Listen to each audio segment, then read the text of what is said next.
एक बार नारद जी जा रहे थे और वहां एक मोची जूता सिल रहा था। तो नारद जी को देखकर मोची बोला, हे नारद जी बताओ हमें भगवान कब मिलेंगे। वो जूता सिलता और भगवान का नाम जपता, नारायण नारायण कब मिलोगे दीनानाथ, कब कृपा करोगे दीनानाथ। रोता और जूता सिलता जा, काम करता और भगवान के लिए रोता जाता। नारद जी से कहा कि बताओ नारद जी आप तो भगवान से मिलते हो, बताओ हमें भगवान का दर्शन कब होगा। नारद जी बोले अभी मैं जाकर पूछ के आता हूँ। नारद जी आगे चले तो जंगल में एक महात्मा जी ध्यान लगाए बैठे थे, बड़ी बड़ी जटाएं, बड़े बड़ी दाढ़ी।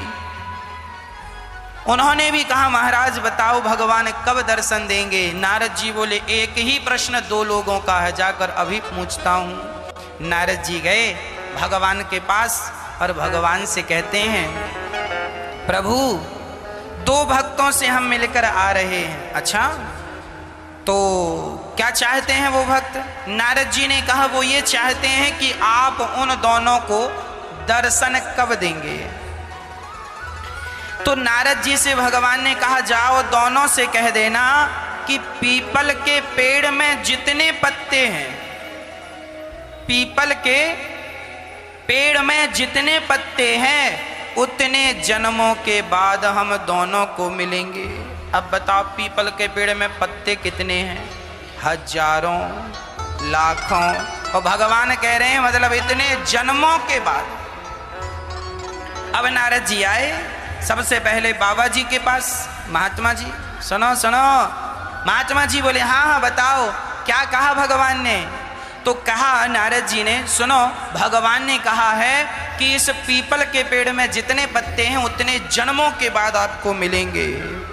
बाबा जी का मनोबल गिर गया, अरे राम राम एक जन्म तो कट नहीं रहा और ये लाखों जन्म बाद भगवान मिलेंगे। नारद जी ने कहा भगवान ने कहा तो ऐसा ही है। तो बाबा जी ने कहा नारद जी फिर ये माला वाला आप लो, अब ये हमारे बस का नहीं है, इतना इंतजार कौन करेगा। हमें तो लगा इसी जन्म में मिल जाएंगे भगवान। इस सोच से हम आए थे, अपनी दाढ़ी बढ़ा ली है, बाल बाल सब, और जंगल में ही तपस्या करने लगे। पर भगवान कह रहे हैं लाखों जन्म इतना नहीं होगा। जा रहे हैं अब हम घर, पत्नी बच्चों को छोड़ के आए थे, अब उन्हीं को देखेंगे। जा रहे चले गए बाबा जी। अब नारद जी को लगा हे भगवान जब इन ज्ञानियों का ये हाल है तो पता नहीं मोची सुन के क्या करेगा। नारद जी गए, मोची ने कहा बताओ भगवान कब मिलेंगे। तो उस नारद जी ने कहा इस पीपल के पेड़ में जितने पत्ते हैं इतने जन्मों के बाद भगवान तुम्हें मिलेंगे। ये सुन करके वह मोची पीपल के पेड़ में चढ़ता उतरता और नाचने लगा। नारद जी बोले क्यों नाच रहा है। भगवान से नारद जी ने कहा क्यों नाच रहा है। मोची ने कहा नारद जी अरे इतने जन्मों के बाद ही सही कम से कम भगवान को याद तो है कि किसी भक्त को जाकर दर्शन देना है। ये सोचकर वो चढ़ता उतरता और वो चढ़कर उतर रहा था, भाव में डूब गया, प्रेम में डूब गया और उसी क्षण उसका पांव फिसला, पेड़ से नीचे गिरने लगा। तुरंत भगवान ने प्रकट होकर उसने अपनी गोद में भगवान ने थाम लिया। तुरंत भगवान प्रकट हो गए और मोची ने दर्शन किया। नारद जी बोले हे भगवान ऐसे में तो हमें कोई कुछ भी कहेगा। आपने अभी कहा था कि हम करोड़ों लाखों जन्म बाद मिलेंगे पीपल के पत्ते में, पीपल में जितने पत्ते उतने जन्मों के, और आप अभी आ गए।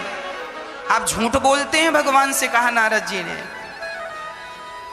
नारद जी से भगवान ने कहा ना मैं झूठ नहीं बोलता। तो आपने तो कहा था इतने जन्मों बाद मिलूंगा और आप तो अभी मिल गए।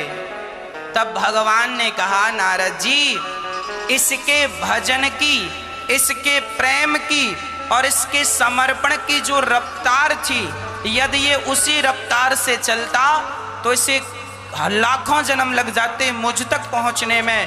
पर इसने जब सुना कि भगवान मिलेंगे, इससे इसने इतने कम समय में इतना प्रेम इसके हृदय में उमड़ा, इतना स्नेह उमड़ा और इसने अपने आप को इस प्रकार समर्पित कर दिया कि मेरे भरोसे पेड़ पर चढ़ने उतरने लगा। तो मुझे इसकी भक्ति की हठता देख करके मुझे इसी जन्म में आकर के से दर्शन देना पड़ा। इसको और सरल उदाहरण से हम आपको समझाते हैं। यहां से हमें माना कि दिल्ली जाना है। अब दिल्ली जाओ तो पैदल कोई जाए और कोई साइकिल से जाए और कोई मोटरसाइकिल से जाए और कोई कार से जाए और कोई हेलीकॉप्टर से जाए, तो बताओ जल्दी कौन पहुंचेगा? हेलीकॉप्टर से। और सबसे आखिरी में कौन पहुंचेगा? जो पैदल जा रहा है। तो मंजिल तो उतनी ही थी, दूरी तो उतनी ही थी, पर साधन बदल गए। कोई साइकिल का साधन, कोई पैदल, कोई गाड़ी, कोई हेलीकॉप्टर। तो साधन यदि अच्छा है तो मंजिल जल्दी मिलती हो, साधन अच्छा नहीं है तो उसी मंजिल तक पहुंचने के लिए समय भी लगता है। हाँ या ना? है ना? उसी प्रकार जीवात्मा से परमात्मा की दूरी तो उतनी ही है जितनी दूरी यहां से दिल्ली है। जीवात्मा से परमात्मा की दूरी उतनी ही है जितनी यहां से दिल्ली है, परंतु कोई पैदल जा रहा है, कोई साइकिल से जा रहा है। भगवान पैदल कौन? सवेरे 2 अगरबत्ती जला लिया, बस हो गया। माँ 10 बजे उठते हैं, 11 बजे तक नहाया, 2 अगरबत्ती जय जगदीश हरे। ये सब पैदल वाले हैं। ये पहुंचेंगे अगरबत्ती के भरोसे, बहुत समय लगेगा, कई जन्म लग जाएंगे। ये अगरबत्ती सब पैदल। तो कोई माला लिए बैठा है, सीताराम सीताराम सीताराम सीताराम जाप कर रहा है। ये साइकिल पर चढ़ा है, ये भी पहुंचेगा भगवान तक, थोड़ा लेट पहुंचेगा। और जो माला जपने के साथ जरा कीर्तन भी कर लेता है, श्री कृष्ण गोविंद, हाँ, ये मोटरसाइकिल में। और जो माला भी जपता है, कीर्तन भी करता है और कथाएं भी सुनता है और भगवान के लिए रोता भी है, ये कार में है, ये जल्दी पहुंचेगा। और जो भगवान के लिए तड़पता है, जैसे मछली पानी के लिए तड़पती है, नहीं मिलेंगे तो मर जाएगी, उसी प्रकार जब कोई भगवान के लिए तड़पता है तो वो हेलीकॉप्टर में बैठ के तुरंत भगवान तक पहुंच जाता है। वह भगवान के लिए तड़प रहा। कृष्ण दर्शन लालसा, भगवान को प्राप्त करने की जब लालसा जागेगी तो भगवान निश्चित मिलेंगे। मंजिल दूरी उतनी ही है, पर आपकी तड़प कितनी है, आपकी चाहत कितनी है, आपकी जरूरत कितनी है।